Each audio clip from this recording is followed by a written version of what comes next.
What's going on, guys? This episode, I'm bringing you one of my closest friends. It is Manolo Husky. We're gonna start it off with where they can find you. We're not even gonna end with start it off. All right. So just first off, thanks for having me.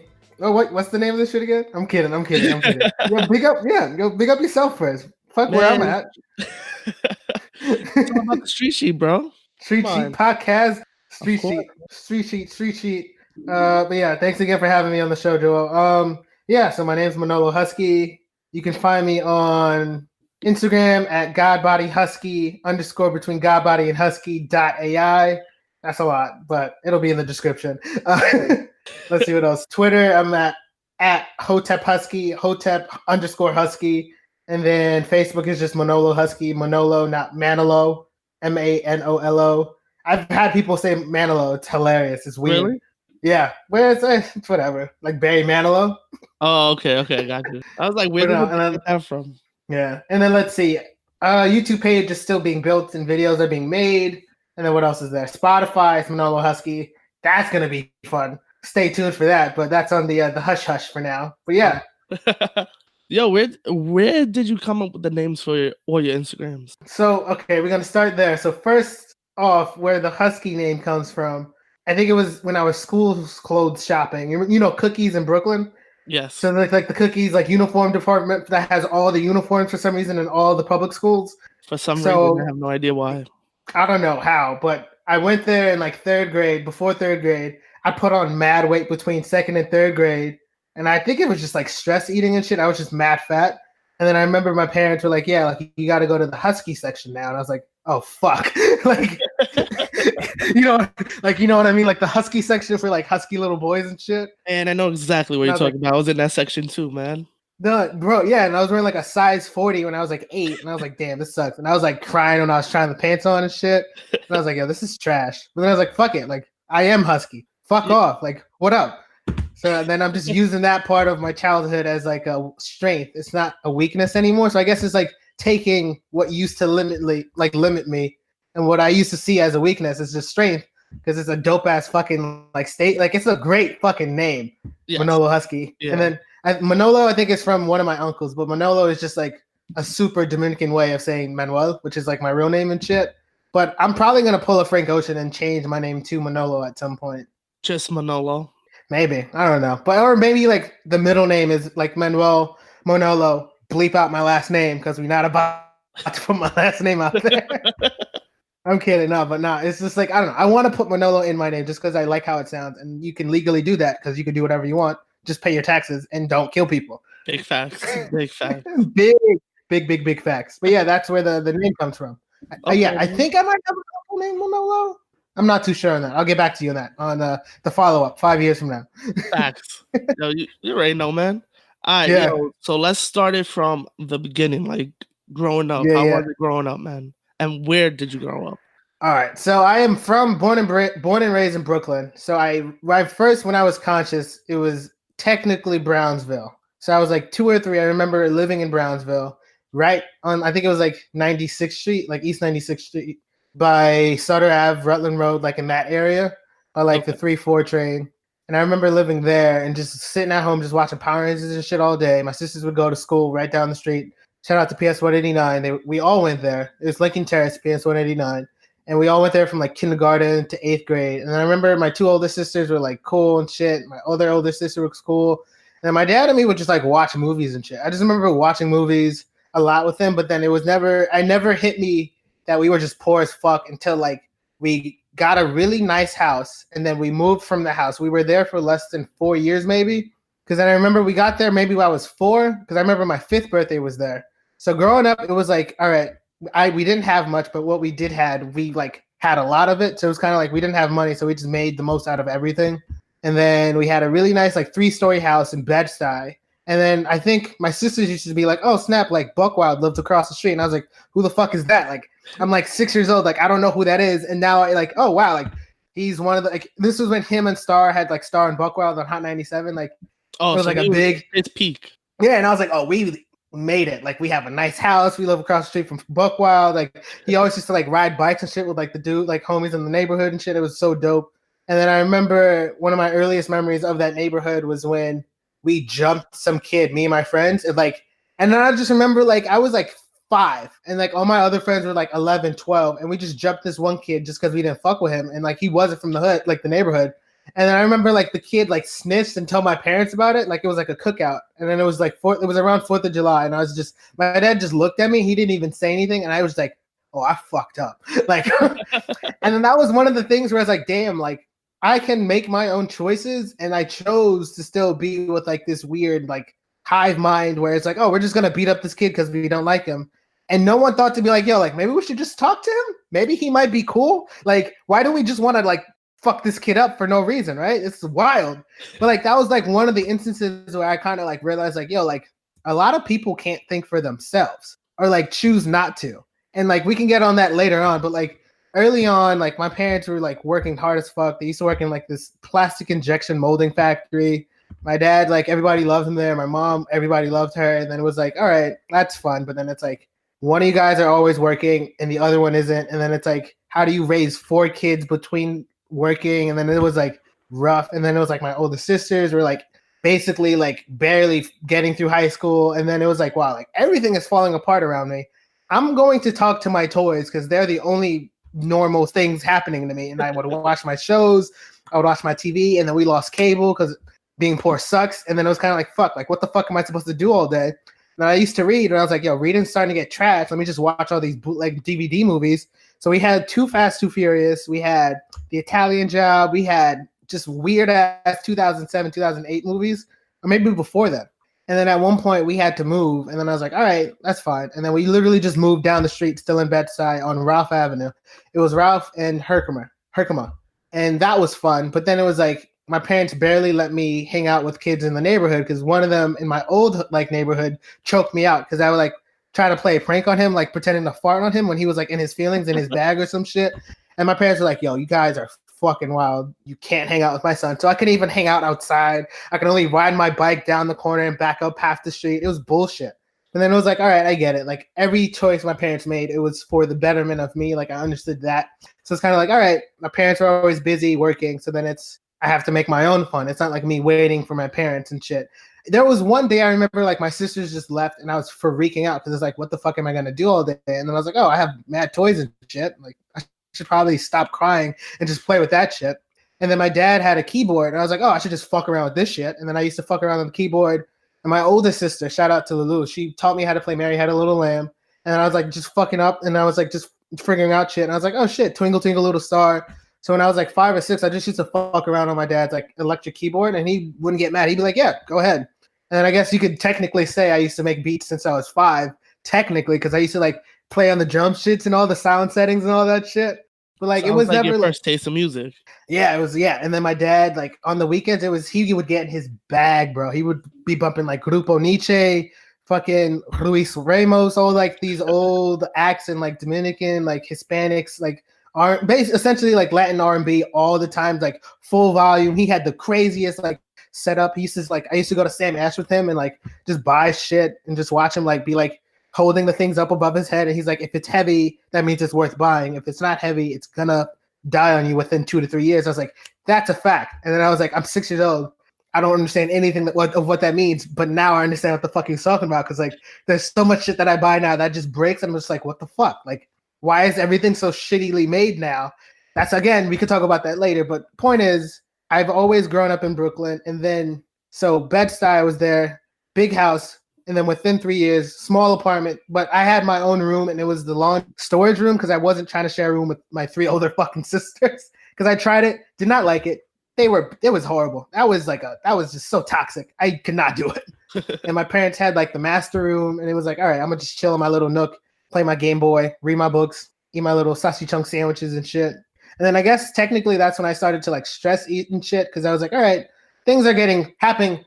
Like, they were happening like at such a fast pace where it's like we were barely there. So we moved there probably my 4th grade, in 3rd and 4th grade. And then before I was in 5th grade, we moved a 3rd time to Crown Heights. And so within the span of like from kindergarten to 5th grade, I had lived in 3 different places in Brooklyn. And like looking at it now, like it's not a lot, but like for like a kid that young, it's like, why the fuck did we keep moving? And then it's like, oh, we're just poor. We can't afford these places. I get it. And then you kind of just keep doing shit. But then it's like in hindsight, like raising 4 kids is fucking like that's a lot of money. You know what I mean? Yo, that's clothes every fucking year. That's 4 insane. kids. Yeah. And then it's like we always had Jordans and shit. So it was like fuck, like kind of wish we saved some of that money, but here we are. And then so we moved to Crown Heights, 1-bedroom apartment, 6 of us. My sister gets pregnant. My other sister is like pawning the family jewelry for money and not telling anybody about it. It's like my third oldest sister is trying to go to college, but we can't afford it. And she wanted to go to school in Virginia. And then my parents were just like, all right, we need a break. We need to go to DR. Your mom's getting sick. My mom started getting sick. And then let's see what else. I started this program to help me get into private school so I could like better myself. And then all this shit is happening. And then I'm just kind of like, I'm doing well in school because it's all I'm focusing on. And then I want to say 5th grade was the first time I actually just sat with an album because I didn't feel like dealing with anything else. And it was graduation. And I just sat there and just listened to it over and over and over and over and over. And I was like, damn, Kanye West is the GOAT. And I fuck with him. So I just like literally just broke down every single part of that album until there was nothing left to understand. Like I read all the lyrics, I understood them, the beats, the features. And then was like, all right, what else can I do that to? And then I figured out a way to plug in my PS2 to play Budokai 3. Remember Dragon Ball Z, the Budokai games? Those are my shit. So I had the third one. And then you remember Music Choice? Like those channels? Yes, I remember channels, yeah. So I don't know how I figured it out, but I was like, yo, I can play Dragon Ball Z on my PS2. And if I leave the white and the red audio cables in from the DirecTV box, I can still listen to rap music and play my video games. So I would just do that for hours. Time out. And then it was just like, time out. Yeah. Please tell me again how you did that. So you know how remember the old so before HDMI, remember the yellow, the white, and the red? Yes. White is always left, red is always right. Yeah. I don't know how I figured it out, but at the age of like 9 or 10 years old, I just put 2 and 2 together. I was like, oh, I can still listen to the songs on the music choice stations, R&B, hip hop, whichever station I chose, and play video games. I'm lit. And like this was before like streaming was a thing, downloading music was illegal. So I wasn't about like my sisters did it, but like I'm not about to fuck. Like, what am I gonna play it off of? I don't have an MP3 player because this is before iPhones. This is before the okay, we didn't have iPod money, but the iPod was a thing. And it was just like that was one of the first times where like I had to like troubleshoot how can I listen to something that I love and still fuck with video games at the same time.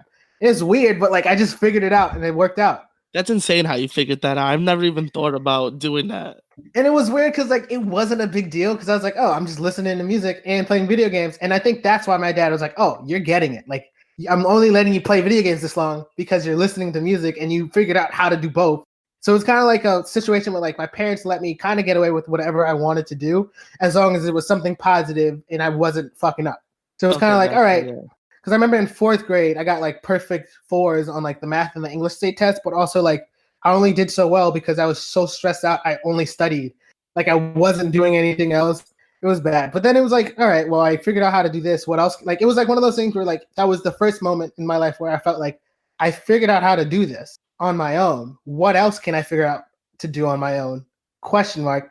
You know what I mean? Like, yeah. And then that's kind of that. And then so boom, I'm living in Crown Heights again. 1 bedroom for 6, technically 7 people now that my sister had a kid. Had the kid. That's insane to me. Yeah, and my mom lost her sight, and she was working still when she was getting sick because she had, I forgot which type of diabetes she had. But so she passed away in 2018, and I think it was type 2. She was diagnosed around 2007, 2008, and then her vision started to go, kidneys started to go bad. We had like the hospital bed for her and stuff. And then it was kind of like, dude, like this is trash. Maybe I should leave. Because at first I wanted to run away. And my plan when I was 12 years old, there was this TV show on, I forgot what the channel was, but it was called Camp Woodward. And it was just a skate camp. You remember that show? Was insane. Hell yeah. That show was my Camp Woodward. Yeah. And then like my dream was literally, all right, I'm going to get a skateboard for my 12th birthday. I'm going to learn how to skate as well as I can. And then I'm going to pack up a bag, get all the money I saved, get on a bus and go to Los Angeles and just join a skate team. That was my goal. Like that was my plan. I didn't tell anyone about this. And then was like, why the fuck are you wearing skinny jeans and like Vans? Like, why do you want to skate? And I was like, don't worry about it. Like, chill. Don't worry about it. Like you're making it mad, like hot. And so that was my plan. And then it was funny because that year my dad bought me a trumpet. And I was like, first off, didn't ask for this. Second off, how much did this cost? Third, who's gonna teach me how to play trumpet? And he was like, oh, me. I know how to play. And I was like, so you know how to play guitar, piano, trumpet, drum? Like, what the fuck can't you play, Dad? Like, shout out my poppy, because he's literally a virtuoso and he can play any instrument. Don't know how or when he taught himself all of that or when he learned, but like he legitimately is one of the smartest men I've ever grown up seeing and learning from. So like he bought me this trumpet. Clearly I'm 12-year-old angsty as fuck wearing skinny jeans and shit and like graphic t-shirts. Like I go to Hot Topic and shit. I'm trying to be this weird skater boy, and it's like, I'm fucking trash. I don't even understand the simple mechanics of how to like do an ollie. Like I don't understand how to move my feet. Then I start skating with people from Crown Heights, some of the rowdiest little motherfucking kids I out with, because that shit was wild. We was like breaking into fucking playgrounds and shit, skating around in the playground. Like it was a vibe. But I will say the most I learned about hanging out with those kids, it was like, yo, like a lot of these kids just want to be free. Like they just want to be able to skate wherever they want to and shit. And that's that. And then I want to know what I would say that I learned the most about that time when I really thought I was going to be a skateboarder is that like I was trash. Like it's okay to not be good at something, and it's okay to fail, and it's okay to learn that and then move the fuck on or work until you're good at it. I got my pop shove. It was nice. I only ever knew how to do that, and I could like ride and cruise confidently like in the street and shit. But then I never even understood how to ollie, so I was like, all right, I need to stop before. Like I just waste everything. Yeah, I'm gonna tell you straight up. All I knew how to do was ollie. I didn't know how to do anything else when I was skateboarding, and then I just quit. I was like, I can't do nothing but ollie and cruise, and I can't do nothing. I cheated the system though, because for some reason I got sponsored by a team, and all I knew how to do was ollie. They never met me. How did you? I played the system, bro. They sent me stickers. They sent me a water bottle. They were gonna send me a skateboard, but they wanted me to send in a video. I said, nah, I can't do that. Sorry. Yeah, that's funny. But like that was the thing. It was like that was like so the same thing with like learning how to like play music and play video games at the same time before there was Spotify or anything like that. I learned that it's okay to fail because that's just you just learn something else about yourself. And what I learned is I'm fucking trash at skateboarding, and that's okay. Facts. I feel you on that. So that same summer, 12 years old, I applied to be in this program called Prep 9, got in. Weird, a lot of testing, but essentially it's like if you do well enough in like inner city schools and like the ghetto schools, basically, you can go to this intensive 14-month program, do it, and then at the end of it, you would have had to apply to like a private school, get into the private school, finish in public school, and finish their program. So essentially, it felt like I was going to 2 schools at once. And that shit was not the wave. And a part of me, low key, was trying to fail out, but they just refused to let me fail out. They were just like, yeah, Manny, like apply yourself. Like, why don't you want to do this? And I was like, I don't want. Like, this is, bro. I had to read Great Expectations, Canterbury Tales. I had to read so many like thick ass books. I had to do Algebra 2. I had to do biology. I had to do a history course. It was like, bro, like, and I had to do public school, and I had to do like the standard, like the specialized high school test, and I had to do like the high school equivalent to the SAT, which is the SSAT. And then you wallin'. Mind you, my mom is sick. My sister has a baby. 6 niggas in one bedroom apartment, stressed out as fuck. And then I just stopped eating and walking home from school because I got robbed, and I didn't want to get robbed again in the train station. And then I got robbed the day before Obama was elected president, like won the election in 2008 in 8th grade. And then what else happens? Oh, that same day I had to take the goddamn SSATs. So remember, all of this is happening. I'm stressed out as shit, and I got robbed for my that's insane. And then I got robbed for my sidekick that same week, and I was like, yo, fuck God, bro. Like, God is really just shitting on me, right? Like, why is he making me do this? They took your sidekick? It was the Sidekick XL. Well, the screen was cracked, and I needed to get a new one anyway. But it was like, bro, like they really caught me slipping. It's the principle. It's the principle. But then also, it's like, bro, like this grown ass man who's like 6 feet, like 200 and something pounds, choked me out on the staircase in the subway. Like, bro, I'm 13. All you had to do was just say, run your shit. Like, what am I gonna do? Like, why did you have to choke me out for my phone? Like, I'm not gonna defend myself. Like, you are a grown ass man. What am I gonna do? Clearly, I don't have a gun because I'm coming from school. Like, it was nuts. And then like his homie like snaked around, went in my pocket, took my phone. I was like, in my head at first, I was like, damn, like I'm tight. They took my phone. Like I'm crying. My friend saw me in the subway. Like, yo, like you good? And I was like, I don't know what to do. He's like, you should call the cops so you can report it and get a new one. I was like, thanks. And then I was like, damn, does that make me a snitch? And I was like, fuck. And then what else happens? And then it's like, a thought popped in my head, or like this voice. It was like, hey, at least they didn't take my fucking wallet that had my green bus, like my green Metro card for school and my money. And I was like, true. Okay. And then I was like, also, you have insurance, so you can get a replacement phone. I was like, true. Okay. And then it's kind of like, all right, I got robbed. So that was that. Always taking the positive out of things. And that's the thing. It's like, if you don't do that, you're literally choosing to be upset. You know what I mean? Like, why would I want, like, first off, outrage culture is fucking bullshit. And second off, why would I choose to be upset if it's me choosing? Right? Like, why do you want to be mad? Right? Like, who wants to be mad? Think about that. Yeah, we don't have that. And then that's just like the type of energy I've realized I've always had. And it's kind of like, all right, my phone got robbed. What else? My mom is blind as shit. Like, what else? Like, cool. I'm still alive. I get to wake up. And so there's that. Somehow I made it through. Also, this is at the same time I'm taking trumpet lessons at school. So from 4th grade, I'm learning how to play the trumpet and learning how to like read music and shit. And my music teacher, I was on the middle school band. I was nice. I was the only trumpet. So then I was like, damn, I'm the only trumpet. That means I have to work twice as hard because I only had 3 buttons. And I was like, oh, that's mad easy. You only got 3 buttons. I was like, first off, fuck you. Second off, you all chose clarinet because you couldn't think of any other instrument. And then it was like, I'm going to show you why I chose trumpet. And I got so nice. Every piece I did was the first trumpet piece. Like, that's how good I got. Like, I wasn't doing the second trumpet. No, I was the lead trumpet because I had to be, because I was the only trumpet player. So I was kind of like, I was in my bag every time we performed because I was like, you hear that noise? That's me, not these dumbass little clarinet motherfuckers. Like, I'm the shit because I know my shit. So it's kind of like I was in my bag, and then I was like, my parents are proud of me because I'm working hard. I'm proud of me because I'm working hard. But then it's like, I'm still stressed as shit. Mind you, I'm still not eating, and I lose a lot of weight. And then I'm just like, yo, like, am I anorexic? Because I started walking home from school, and it took me like an hour and a half to get home, and my parents were okay with it. My mom was like, you shouldn't do that, but as long as you have a friend, that's okay. But then I'm like, all right. And my dad is like, you're losing weight. Good for you. But it's like, yo, bro, like, if I was my sister's, it would be a huge problem because I just lost like 50 pounds in 4 months. Like, that's unhealthy. Yeah. That's very unhealthy. I got super slim, and then it was kind of like everyone's like, "Oh, that's fine. You're just like much like you're just growing into like your young male body." It's like, nope. If I were a girl, this isn't eating. Nope. This is serious. Whether I'm a girl or a guy, I had an eating disorder. They tell you because you're growing. Oh, when you grow taller, you slim out.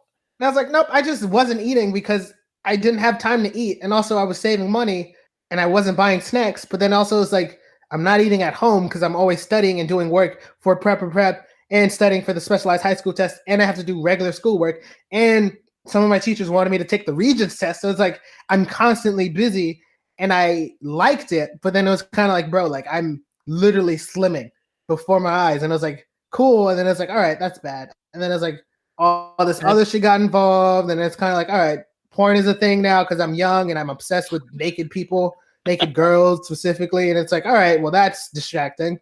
So then it's like all these things are just distractions, and then I'm losing weight, and then it's like I blink, and then it's the end of the summer, and it's like I did a talent show for prep once. I think I did it twice, maybe, and then it was like I had a girlfriend, lost her just because like everyone in our program was like, you should study. I met her through the program, and it was like, did she even ever really like me? Because she literally like was like hooking up with my homeboy right before she started dating me and was hooking up with him afterwards. And it's like one of those things where like none of this shit fucking matters because I didn't even remember any of it until just now. You know what I mean? So it's like, yeah. I kind of got through that, and then I could keep going, but then it's like, so I did that. And then what happens after then is like the only school that would accept me was the school in Upper East Side Manhattan, 98th Street, St. Bernard's. All boys school, went up to 9th grade, super British feel, but first off, they pronounced it St. Bernard's. And I was just like, all right, first off, you're doing a lot. And then I was like, second off, this is a pretty good school, so I'll take it. And then when I was visiting, they were like, oh, your birthday, because I was born July 11th, 1995. They're like, you missed the June 30th cutoff, so you have to repeat 8th grade. And I was like, so you mean to tell me I did all this fucking work just to repeat 8th grade again? And then I wasn't even mad. I was like, this is so funny. Like, of course I have to repeat 8th grade after doing all of this work, right? Like, and I was like, God, you a funny motherfucker. Like, all right, cool, whatever. And then I went to like this wild ass like atheist phase because I was like, all right, if there was a God, why is he or they or she making me do all of this wild shit? And then I'm constantly having to like meet this weird standard And then I kind of just like, all right, fuck God, I'm gonna do what I want. And then the voice in my head was like, Manny, you just got a second chance to do whatever you want. You got to redo 8th grade and do whatever you want. Best believe I didn't do shit and I passed. I barely got through every class. I got a C in every class, C and B's, get degrees. Fuck whoever told you otherwise. And then the voice in my head switched from just work through it to just get by. And it was kind of like, fuck, like I got super complacent. I wasn't even trying. I stopped playing music. I started drinking at like 15. I used to drink like Four Locos and shit, and it was bad. I used to like black out. Yeah, it was. And that was when that shit just tasted like chemicals. Well, this was before they took out most of the taurine or whatever it is, like the thing that makes it taste like Red Bull, because so you wouldn't taste the alcohol. I would just knock them back because I loved Red Bull. I just wasn't living right. And then at one point in 9th grade, I was like, Manny, you have a drinking problem, but it's okay. And then it's like, Manny, you're barely getting by in school, but that's okay. And it was kind of like I was enabling this weird feedback loop of do something not good. It's okay because you're learning. Do something not. I was like allowing myself to keep fucking up and learning. But then it's like, what's the point of fucking up if I'm not becoming a better person? I was fucking up and staying the same, or in most cases, becoming a worse version of myself. And I was just like, this is no way to live. I need to go away to school, and I just need to be away from all of this shit. My sister moved out. She went to a shelter. I think both my 2 older sisters at this point got their GEDs. Oh yeah, they didn't finish high school on time. Whoop-de-doo, whatever. Life goes on. They got their GEDs. I'm proud of them for it, and they like worked their asses off. But they like, it just felt like they kept playing catch up, and then I saw that, and I was like, oh, I'll be fine as long as I fuck up. I just have to not fuck up and have a kid, or not fuck up and steal from my family and try to pawn the jewelry. Like, I just have to fuck up responsibly and fail up. But I was down bad. I was not even failing up. I was just not trying. It's fucked. And then we go to India in 9th grade for our 9th grade trip, and didn't even have to pay for anything. But then they were like, oh, you should try to get like the malaria medicine. I'm like, first off, well, who health insurance? And second off, y'all trying to get me this medicine? And I was like, and then third, I was like, why are we going to a place that we need malaria medicine? Why can't we just go to like fucking, I don't know, Utah or some shit and work on a farm? Like, why the fuck we got to go all the way to India? Long story short, that was a huge eye opener because I used to think my life was bad in this 1-bedroom apartment with 6 niggas in it. Like, all of our shit is in bags in the back. Like, there's no place for wardrobes. Like, we barely have space for our computer. Bro, like, there's like, people shit outside in India and wipe their ass with their hand. Like, that's normal. There's trash everywhere. It smells horrible. Beautiful place in the most beautiful places. But for the most part, India is not okay. And that's when it really, like, hit me like, yo, like, my life could be way worse. Like, you know what I mean? And it was kind of like, I got humbled dumb fast as soon as I got off that fucking plane. I was like, damn, like, this shit smells crazy. Yeah. And then it was like, some people need that. Some people need to see that perspective and be like, wow, my situation isn't as bad as I think. Like, it's still a bad situation, but it could be But it's not worse. the worst. Yes. And it's like one of those things where it's like, I only got to experience this because I worked hard and got to where I was at 15. Slight drinking problem. But then it's like, damn, like, I could always be worse. And then it's like one of those things that kept playing in my mind. I was like, all right, let me at least try again like I used to. And then I did well enough in school. I didn't get any awards and shit because I didn't give a fuck about it until like high school. And even then I barely got awards for that. But then it was like, I should at least try to go to the school that I think is going to be the best environment for me. And then I heard about the school called Westtown. The recruiter came to my high school, my technically high school because it went up to 9th grade. And then his name is Gavin. Shout out to Gavin. I don't think he worked at the school, but like Westtown was the place where I truly did. I think I found my voice there. And it was just to the point where like he sold me on the school, and then we spoke for another 45 minutes just about rap music we liked. It was just one of those things where like I just got to know him. I was like, all right, you're a cool dude. Applied to the school, didn't even visit. And then they're like, didn't even visit. I just applied. Only school I applied to. Didn't even bother. I visited other boarding schools, but it was like, there's no point. Like, I know this is the place for me without even visiting it.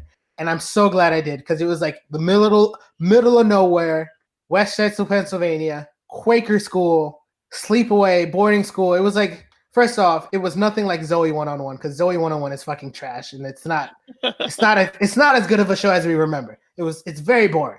Second off, it's probably like, I'm so glad that I found that place, because had I not found that place, who knows where the fuck I would be right now. But it was just one of those places where like you were celebrated as an individual, if that makes sense. Like it wasn't like a public school where like everybody had to learn at the same pace or everybody had to learn the same thing. You made your schedule with your advisor. Granted, there's like certain levels of math, but you didn't have to not everyone had to do pre-cal. You could do like the different math route, which is what I did because I had to take geometry twice because I almost failed it the first time at St. Bernard's, right? So I took it again 10th grade, and then it was like, all right, this school doesn't want me to meet a standard. I have to just be willing to experience different things, if that makes sense. I feel you, yeah. And then it was just another one of those like humbling moments where it's like you could think you're hot shit just because you play trumpet, but like there's kids here who are classically trained in guitar and bass and will fucking play circles around you trying to keep up with them. And I was like, I'm good. I'm gonna just pretend like I know how to play the drums and we could jam out, which is what I did. And then it was like for my art, I didn't even do music. I did photo. So here I am doing photo, but then around 8th and 9th grade, my homeboy, Josh, shout out to Josh, he put me onto this website called Audio Tool that was literally just Pro Tools, Ableton, in a website. So I didn't even need to have the software. It was all free. And I literally I think I definitely spent at least a couple thousands of hours just messing around in it, just learning how to like do phasers, chorus, flanger, effects, how to build beat machines, how to put in a sound, sequencing, sampling. And then it taught me so much. And then like GarageBand I was fucking around with and learning how to do melodies within GarageBand. So it was a weird that like every time I felt at solace or peace within myself, it was always music. It was always music related. So like Westtown, I credit to that a lot. But then I got to save some stuff for the part 2 of the interview because this is a lot of information. But like shitty kind of childhood, but I still look past it. Middle school was kind of trash, still look past it. High school was getting better, and it was where I was truly at peace. So high school was like the peak. High school, it wasn't like a peak. It was a plateau, if that makes sense, because it wasn't bad, but it felt like I truly was like on a journey where I was just trying to discover who Manny was. I let my hair grow out. I still let my hair grow out. I was playing different instruments and just playing them just because I could. I took photography for 3 years straight and I loved it. Tried woodshop, could not understand it, dropped it, went back to photography, found my girlfriend that I'm still with, dated some other girls, wrestled. And it's like just one of those things where it's like, I just found out how to be on my own at the age of 16. But then also, I always was waiting for the phone call of like, oh, your mom is dead. So every day, at least twice or 3 times, usually right before I went to bed, I was like, all right, be ready for the call because it might happen. And then it was like, this is one of those things. But like, I guess we could pause there if you like for high school. So like, that's my humble beginnings of alcoholism and trying too hard. That was the start of it all. Yeah. That's when I was like, all right, well, I should probably just work on music if I don't want to fuck up and get kicked out of the school. But then I failed a drug test sophomore year because I started smoking weed. And it was like, here I was again. It was like, oh, Manny, you rascallion, you rascal, you Dennis the Menace ass motherfucker. Like, this dumbass nigga, like, you have every opportunity in life and you somehow always fuck it up. But you know what? You always become a better person after you fuck up. And that's all you can ask. Yeah. So let's go back a little bit that you said that you met the advisor. You started talking about music and your favorite rappers. So when was the first time you started listening to rap? Like, what do you remember the first artist or the first song that you ever heard? All right, no cap. The first artist and genre of music I actually got into was dancehall. Okay. So my sisters were cool with like a lot of like older, cooler guys, and then they would always like find vendors for music and shit to like bootleg albums for them. And they would always get these like dope ass mixtapes of just, it'll be the same rhythm for like 20 songs. And it'll be Elephant Man, Sean Paul, Beanie Man, TLK, Lady Saw, Buju, Vibes Cartel, maybe not Buju, Vibes Cartel, all these Movado, all these, maybe Movado later on, but like just all these fire ass reggae dancehall artists, all rapping, singing on the same beat for 20 songs straight. Bro, it was such a vibe. It was crazy. And that was like your first taste of like, oh, this is the music I like. This is my kind of music. But like, that was the thing. My dad used to play classical music on the way to school, and I used to fuck with that. I was like, yo, this shit sounds crazy. What the fuck? And then I remember we started talking about rap music in 4th grade once, and I was like, oh yeah, like I like 50 Cent's newest stuff. And they were like, Manny, like, you listen to rap? Like, we thought you only listened to like classical. No, what the fuck? Like, legitimately, I like to listen to everything, bro. When I was skateboarding, I went through a crazy System of a Down like phase. Oh man, yo. Chop Suey was my shit, bro. Wake up, that was my jam, bro. And then that's when it hit me at West Town, where like there's no such thing as bad music because it's all subjective. Either you like it or you don't. But music is just music. You know what I mean? Like, it's art. Like, you can't tell someone they're bad at making art. They might technically be bad or not have enough training, but like, there's no such thing, at least to me, as a bad song. There are songs that could have been worked on, but like, if you're willing to share that with the world, I think you reach the point where it's done. So I'm going to assume that it's done, and I'm not going to expect more from it. Because why would I expect more from you, and I don't even know you like that? You know what I mean? Yeah, and it's weird because like not to get too far off from like who I started to listen to, but like just to end this quick point, I've already had people like hit me up like, yo, like keep making this type of song. I fuck with this vibe. And it's like, bro, when you make a 16, when you make a song that's better than my songs, I'll listen to you. But let me provide the vibe I want to provide, and you just dance. You just chill. You know what I mean? Because then it's like, who am I to like listen to somebody who doesn't even make music? And I know I make good music, but then it's like one of those things because it's like I genuinely just literally I'm obsessed with loving music. You know what I mean? So it's like the first real genre I fell in love with was dancehall reggae because it was just so chaotic, but it was like making order out of chaos, if that makes sense. Because it was like it's just so much noise and like the air horns and the vibe and the intros are always fire, and then it's like you could put two reggae artists on the same song and it's never going to sound the same. That's when it hit me like, yo, all of these different reggae artists took the same beat and did something completely different than the one right before them. You know what I mean? That's skill. And then it's like, that's when it told me, like, that's from a very early age. That's what, like, it taught me that, like, yo, like, there's no rules when it comes to creating. Again, pay your taxes, don't kill nobody. But, like, as far as making music, if you can just make anything sound good, you should make anything, period, right? So it's like, I'm going to make a folk rap album. I'm going to make a R&B album. I'm going to make every type of album that I want to, only because all the artists that I grew up listening to, again, Elephant Man, Sean Paul sings and raps, but also Sean Paul just makes Sean Paul like, you know what I mean? Like, does he sing or does he rap? It's his music. Like, you know, I know what it's you're saying. Vibe. Yeah. It's just the vibe. You know what I mean? It's like he doesn't rap or sing. He just performs, if that makes sense. Like, I feel the same way listening to Sean Paul, the same way I felt when I saw him at the Labor Day parade when I was young as shit. I was like, that man is fucking dope. And I was like, I recognize that voice. Oh my God, that's him. It was like, yo, like, it's the same live. Like, if you can make a song feel the same as when someone's performing it live, you don't need to do anything else as an artist. You've done your job. And it's then your only job left is to promote it, obviously, and put it out. Bro, every song I've put out on a Monday, sorry to get off the tangents, but like, no, you good. But like, deadass, every song I've put out, I've made the Monday. So sometimes like the Monday thing. Well, why Monday? And like, where did you get that from? So first off, it's Mondays with Manolo. It's just like, because it's like the Good Fridays. Remember when Kanye West was just doing Good Fridays every Friday until My Beautiful Dark Twisted Fantasy? And then I think Fargo Fridays, or Fargo Tuesdays. I think that's Tory Lanez did it too. A lot of artists have done it, yeah. A lot of artists do it. But then it's kind of like, yo, like, no one releases music on a Monday. Everyone either releases on the Tuesday or the Friday. That's why I found it random when you picked Mondays. I was like, you know what, I fuck with it, but that's so random. And it fits you so well because it's just different. It's different, but now think about it. Now that I said I'm going to release a song every Monday, there's going to be people who look for my songs on a Monday. You have something to, like, first off, Mondays are the worst day of the week because you have to go back to work, all this bullshit, the weekend's over. But you have my songs to look forward to now, right? Yeah. Fact.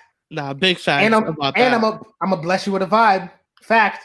And it's like, and it's free. Fact. And it's like, I'm only trying to do good with music, if that makes sense. But like, that's only because all the artists that I grew up admiring, Kanye West, 50 Cent, Ludacris, like all of these rappers, like I never stuck to just New York. I always wanted to know why Nelly is important. And then I would listen to all of the Lunatics. I wanted to know why Ludacris is such a big deal. I would listen to all of Disturbing the Peace, DTP.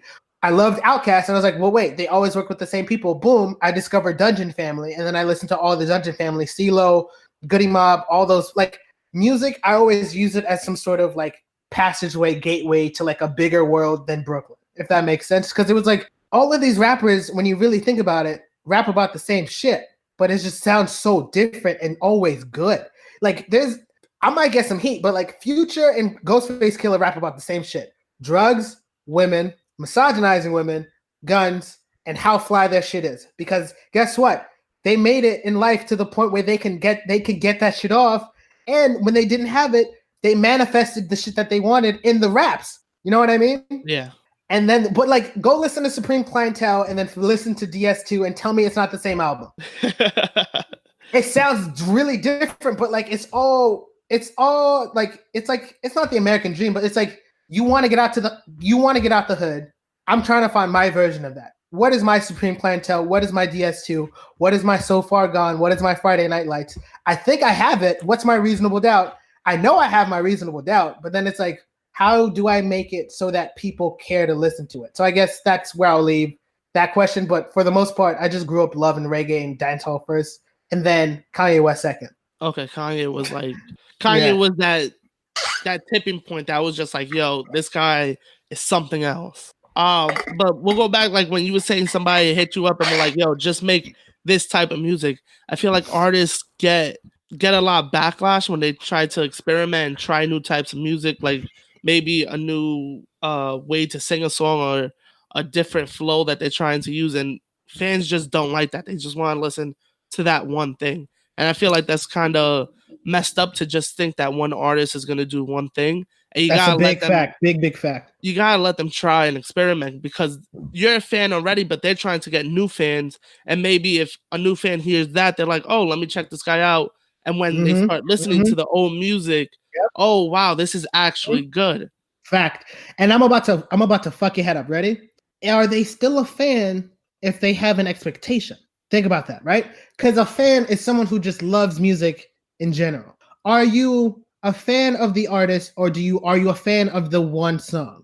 Think about that, right? You want me to become like an Amazon of music. You want me to only make the same product over and over and over. You want me to become a literal factory of a music maker. You only want me to make the one song over and over. Are you a fan, or are you just a consumer? Wow, I never thought about it like that. Bro, that's usually, now that you say that, that's usually the case. They're usually a fan of that song. And then it's like, why don't you make that song again? Like, why won't you make something rounded around that? You know what I mean? But think about that. There's fans that become so obsessed with a song, not just the artist, that they want the artist to not only not do new shit, they want the artist to make the same song 10 to 20 to 30 to 40 to 50 different times, to the point where it's either a bad song because it's too much of the same, or it's a good song, but they want more of it. Like, there's no in between. That's crazy, right? Yeah. I'm sorry. That's wild. That's insane. That's nuts to me. No, yeah. Like, I never even thought about that. Like, now you got me thinking. Yeah, now I'm about to interview you, but like, I got you asking questions now. But like, the thing is, it's like, the one thing I always loved about my mind is that I was able to answer the questions that I always asked myself. And it was, what type of artist do I want to be? I'm still figuring it out, but I'm gonna let you know right now, every Monday is going to sound different from the last one. And I've seen the transitions that are already happening. Yeah, and then it's like one of those things where it's like people don't give the fan enough credit. They don't think fans can want different types of music, because what happens is the fan loves the one song, but it's not so much the artist. If you can get your fan to be invested in you as a person, the music will always be there, but it's like you want your fan to be more than a fan. I don't want fans, I want friends. Like, I don't need a fan. Like, that's weird. Like, I don't want you to be my fan. I just want to be like able to like just chill with somebody and just not be weird about it. You know what I mean? Nah, yeah, I feel you on that. So like, I'm not famous. I'm just a nigga who makes rap songs in his fucking bedroom. Like, I'm just a bedroom rapper at this point. And singer. I got some shit. I got a couple songs that I'm singing and shit. I might just throw that shit on next Monday. Fuck it. Yo, do it, bro. Yeah, but like, I'm gonna let you get back to the questions. I'm sorry. I'll be going on some weird Kanye level rants. But yo, this is great, man. This is great content. Also, I'm learning during this interview. Yeah, bro. We about to scheme up some shit after this, but like we're gonna keep that off air. Nah, facts. We good. We All good. right. Yeah. So what got you into saying like, yo, I wanna like you talked about when you started producing and your friend like showed you the website and you started looking at it. What made you say, wow, I could really do this? Easy. So I started doing it the summer after I was at St. Bernard's, and it's all I did. I didn't sleep for like 3 to 4. There'd be 3 to 4 days a week when I just wouldn't sleep. I'd probably take like an hour nap and wake back up and keep making beats, And essentially, I didn't know it at the time, but like I was just trying to do the 5 beats a day for 3 summers shit that Kanye West rapped about in College Dropout. But like it was 10 beats a day, and it was I'm gonna make a beat for Rick Ross. I'm gonna make a beat for this rapper. I'm gonna make a beat for that rapper. Oh, how did Jay Dilla do that with hi-hats? How did he do that with a sample? I'm gonna learn that. How do you do this? How do you route things? How do you like? I became so involved with learning the engineering side on top of the actual creating of it that it was all I did that summer. And I got a nice little summer job moving some boxes at school off the books. But it was like, so you mean to tell me all I have to do is just chill at home, make beats, and I can still make money if I get a job? That's great. Like, bro, you can think about what just happened to this 14-year-old kid. I was making beats all day. I wasn't trying to go to no summer camp. I wasn't trying to get no summer job. But then one of my homies' moms who works in the school, who used to work in the school as a receptionist, I'm not too sure if she's still there. Shout out to Jared Rogers. His mom was like the receptionist. She was like, hey, Manny, like, do you and some of your friends want to like make some money this summer? I was like, yeah. And then she just like had us come through like a few days to just move some boxes, some books and stuff throughout the school. Boom, I had some pocket money. And then I'm 100% sure I just like spent that shit immediately. And just like food, Yu-Gi-Oh cards, whatever the fuck I wanted. I just bought that shit immediately. But that's crazy that you got that mindset that you were like, wow, I could really work and then just come home and make beats. Like I have my money, but also I get to make these beats. And yeah, and then it didn't. And then the thing was, I didn't know it at the time, but my brain was trying to formulate how could I turn these beats into money, right? So it was kind of like I'm trying to monetize art, but then it's like I didn't want to make music just to make money. And it was kind of like I wanted to fall in love with the journey. I wanted to learn to love something, but then it was kind of, you can't learn to love anything. So then that's when like your beats sound trash to you. That's when some things just don't sound good. And then that's when you ask too much of music. You know what I mean? It's like music does not owe you fucking shit.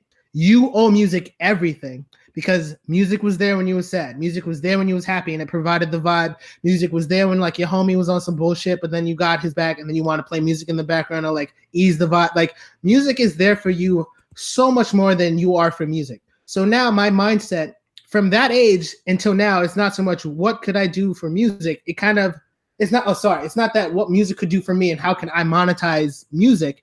What can I provide to the culture? What can I give back to music? Because it's the same thing as like when you get put on, it's like you want to, like one of my goals with music is I'm trying to give out sustainably raised, cage free range turkeys in Brownsville. I'm trying to give out organic shit at Thanksgiving to the hood. I'm trying to give back. It's so crazy that that's not normal. You know what I mean? Like people see that and they're like, wow, that's so ambitious. And then some people are like, yeah, that will never work. Like think about it. People would rather say don't pursue a dream because it's unfeasible than try to tell you how to do it. That's what's normal now. You know what I mean? Like, yeah, fuck that. I'm going to make my money and make beats until my music makes me money. And then I'm going to use my money to pay it forward for the next Manny. So he doesn't feel like he has to drink and smoke weed. He can just come through to this community center I'm about to build in the next 20 to 30 years and then just take after school classes. Because think about it. What if I found the next me, right? Because first off, I know I'm gonna hit $1 billion before 50. I already see it. If not, maybe 60, but I'm gonna hit $1 billion and I'm gonna do so ethically. I see that in the future for you, no question. And the thing is, you have to talk like that and believe in yourself that much. And if you fall short, I'm cool with a couple 100 million. Like, you know what I mean? Like, and imagine if I can find the next me and put him on. Jay-Z found J. Cole. Jay-Z found Kanye West. Like, think about that. Jay-Z used to sell drugs and shot his brother and is now worth $1 billion. That's an anomaly and that's an exception. But what if it's not an exception and you can just learn from that? I grew up idolizing this man and I saw the moves that he did and I learned from them. Imagine if he had a Jay-Z to admire and look at. imagine how much sooner he would have gotten to $1 billion, right? Think about that. Definitely. So like that's been my mindset since 14. It was kind of like music is what I love or learning to love. It's frustrating. I hate what I create, but it's never I hate music. Music is what I need to learn. It's like a language. You know what I mean? You can't say you hate music because if you hate music, you are literally not a human being. Name one person you know who hates music, right? I don't think I can name anybody. Everybody loves music because music is always there for you no matter what. So it's not so much about what music can do for you. What are you willing to do and put back into the culture? If you're not willing to be great, work on it every day, make your money on the side until your music can make you money, don't be a part of the culture because you're not built for it. If you're not built for the culture, if you're not built for taking criticism, if you don't like the idea of someone shitting on your music, don't even bother touching the MPC. Don't even bother looking at a keyboard. Go back and learn to love yourself first. Because if you don't have it in you to keep it going when nothing is going on, like now, you don't have it in you to make that $1 billion, period. And you also got to have thick skin when you create music because everybody's a critic. When you're doing anything, you got to have thick skin because everybody wants to tell you how to fix it, how you could do better, what's wrong with it, how they would do it, even though they have no idea what they're doing. Everybody always has an opinion. Everybody has an asshole and an opinion. That's it. But it's like, bro, like what did I say in the Wu-Tang freestyle I just dropped last Monday? It was first off, that was fire. And then, but look, I'm gonna tell you the bars that I wrote. Actually, no, because I didn't write all of them. I wrote freestyle some, and then I would try to finish it, and then I was like, fuck it, I'm out of ideas. Freestyle a couple more lines, write to it. It's weird how I freestyle, but it's fucking fire. I gotta show you this shit one day. But like I said, peanuts to an elephant, niggas softer than gelatin. All you niggas got me sick. All you bozos got me sick. I need me some medicine. Husky been choked out before words. Thick skin. Husky built different. All you niggas lack the discipline. Bro, that's a bar first off, but it's like, I'm trying to tell people, look, yo, like, it's not as hard as you think. You just have to have thick skin, like you said. And sometimes people are built different, but that's not to say people who aren't built different can't be successful. You just have to train your mind to think in terms of, yes, the only time you should think you can't do something is when someone tells you you should not do it because it's illegal. Don't do anything illegal because it's illegal. You can do everything else. No one said you can't take unemployment checks because now everybody's taking unemployment checks, right? Imagine if no one felt bad and we all just were taking unemployment checks because the money's there. Imagine how much money you would have for your podcast, how much money I would have to go towards music. And then I would get, my goal is to use as many systems in place as possible to better myself and then give back to the community. Ethically, obvious. And that shows how different your mindset is, that your goal, like most people goals are, yo, I'm going to get famous. I'm going to make this money. I'm going to buy a house. I'm going to buy crazy cars. And your thing is, yo, I'm going to build a community center. I'm giving back. I want to give turkeys out for Thanksgiving. It just shows how different your mindset is from everybody else. And then the thing is, it's like, I know I'm different from everyone else, but also I'm still just a human motherfucking being. Like, I'm not a god. Like, I'm just Manolo Husky, Hotep Husky God. Like, I'm just me. Like, I'm just me with a different name. But like, people have already started treating me differently. And I'm like, yo, like, you know, we like know each other. Like, I'm not like I'm not a celebrity. Like, I'm not famous. I'm just making rap songs and trying to monetize them so I can give back to my community. Like, granted, it'll be nice if I could like afford a nice house, but I'm not trying to buy a mansion.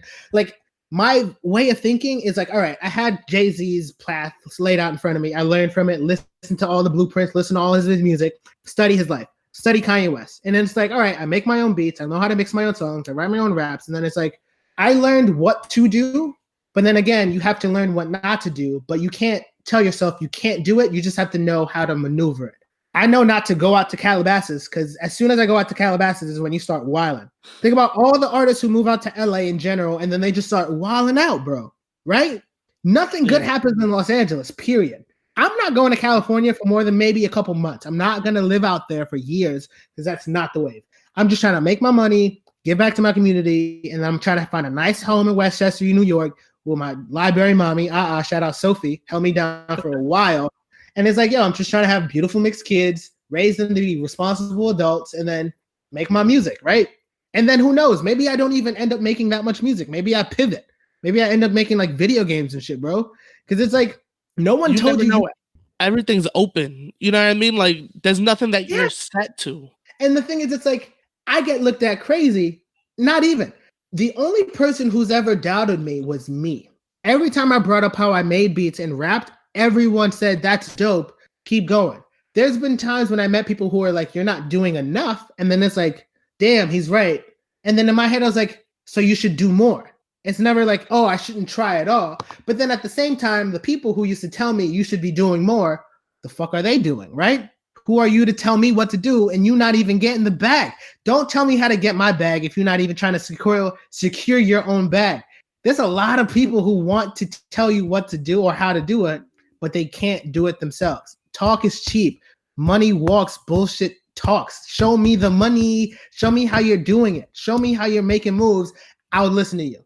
What is it? 50 Cent said it in this one interview. 50 Cent also is one of those people who he's tapped in. He's very smart. Nobody gives him enough credit.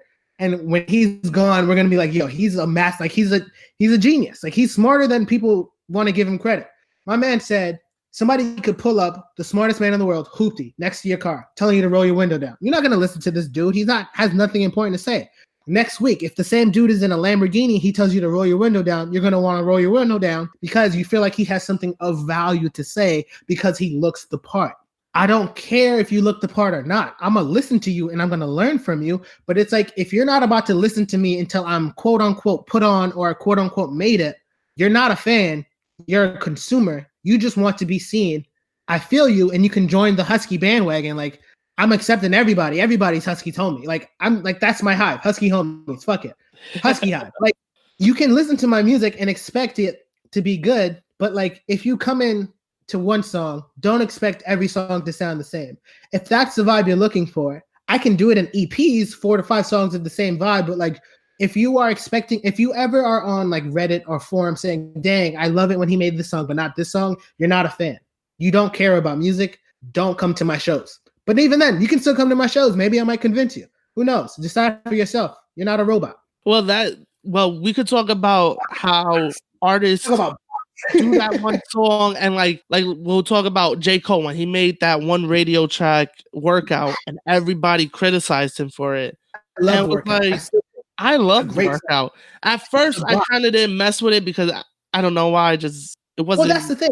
It's not a J. Cole song, it's a J. Cole radio song. He made a song for radio. People expected him to make a different type of song for radio. No, that song is very much on brand with what radio sounded like at the time.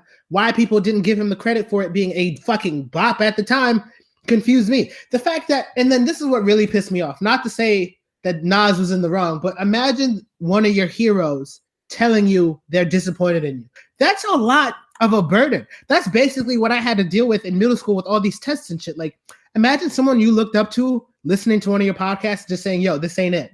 Are you going to tell me how to do a better podcast? Because if you're not, why are you even telling me this is a bad podcast? If you're going to tell me this song sucks, at least show me how to write a better song, right? Or show me why I could have done better. Exactly. Because like I never understood the idea of a hater. Because you just hate something, but then it's like you're so problem-oriented. You're not about to tell me how to make it sound better because you don't know how to do it. And then it brings me back to the point, why the fuck do I need your validation if you don't even know how to make music, my guy? Like, that's the type of energy I'm on. If you are not an expert in the field of music, I'm not going to listen to you. If you make songs, I'm going to take notes from you. But if you're not making songs that are better than mine, I don't have to listen to you. And that's not even me being confident. That's just me being in the field. Like someone who works in business isn't going to go to Burger King and ask someone for financial advice who works on behind the register, right? That's ass backwards. Why am I going to listen to homie who has only 4 songs on SoundCloud and they all sound the same saying, make the same song? Whereas I could do that and I could do your song better than you, but I don't want to because that's not what music's about, Joel. Joel, do you understand the words that are coming out of my mouth? I'm hearing you, bro. I'm hearing you. That's like what I'm saying. I'm not gonna tell you, yo, Manny, this song you just put out Monday, it was cool. It was cool, but maybe you should do this, this, and that. You know what's crazy? Don't give me the right to do that. I don't make music. I'm not a producer. I don't rap. What do I have? No. What's up? The only thing I have to say to let you, sorry to cut you off, but like, here's why I would listen to you though. And here's why. You understand that what is it? capital punishment is a classic to you. That one fact about you, Joel, shows me you understand what good rap music is. You understand what it means to not follow anyone else's top 50, top 5, dead or alive, whatever. Like, that's a good project, period.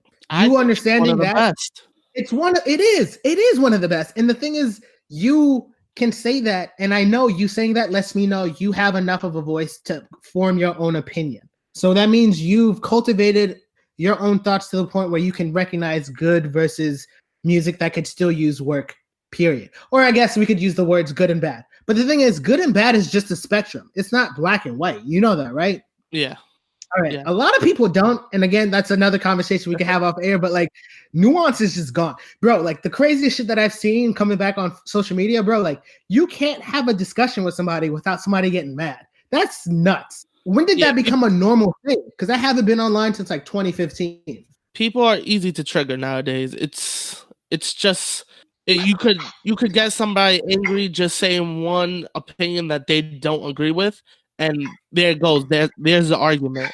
That's nuts. It's like that episode of Curb Your Enthusiasm when homie Larry David put on the MAGA hat so nobody would talk to him. No, I mean, not a bad idea, right? But like, and then it's like Kanye West did it in real life, and look what happened. Maybe he legitimately didn't want people to talk to or fuck with him. He's like, leave me alone. I'm in album mode. I'm gonna put on the hat. And then it's like everyone lost their fucking mind. And then first off, I don't agree with MAGA at all. That shit they be wilding sometimes. But then it's like alt-right people just be wilding, and like that's fascism. That's literal Nazi shit. But like you have to understand people believe in it. And like you just have to move on. It's like, all right, y'all doing that on that side. Y'all stay on that side of the spectrum.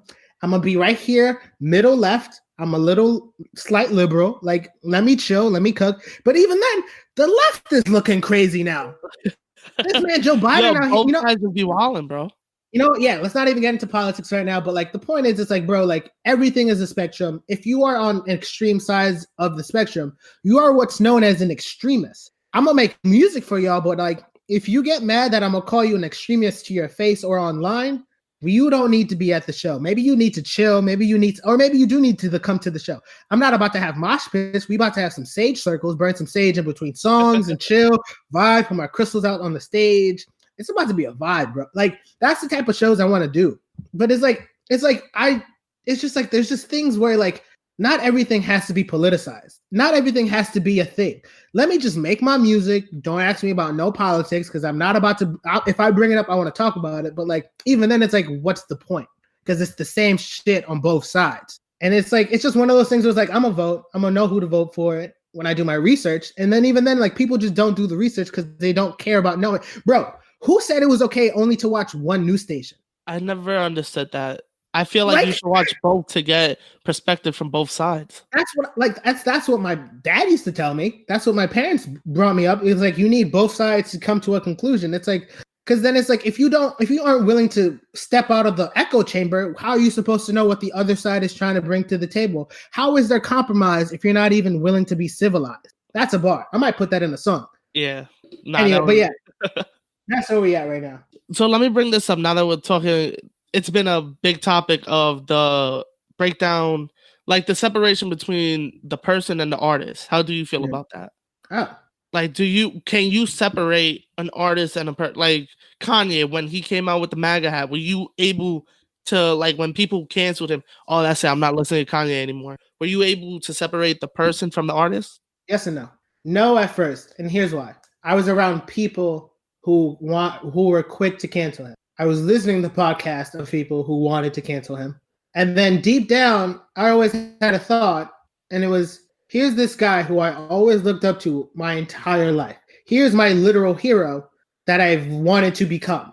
Everyone hates him, but everything he's done in his life has been for the betterment, if not for Chicago, for himself and for his family. He's never done anything when I thought, damn, he really doesn't give a fuck about nobody else. He's really just trying to like be his, like, the thing is, what I had to ask myself was, did Kanye West ever do anything to hurt me personally?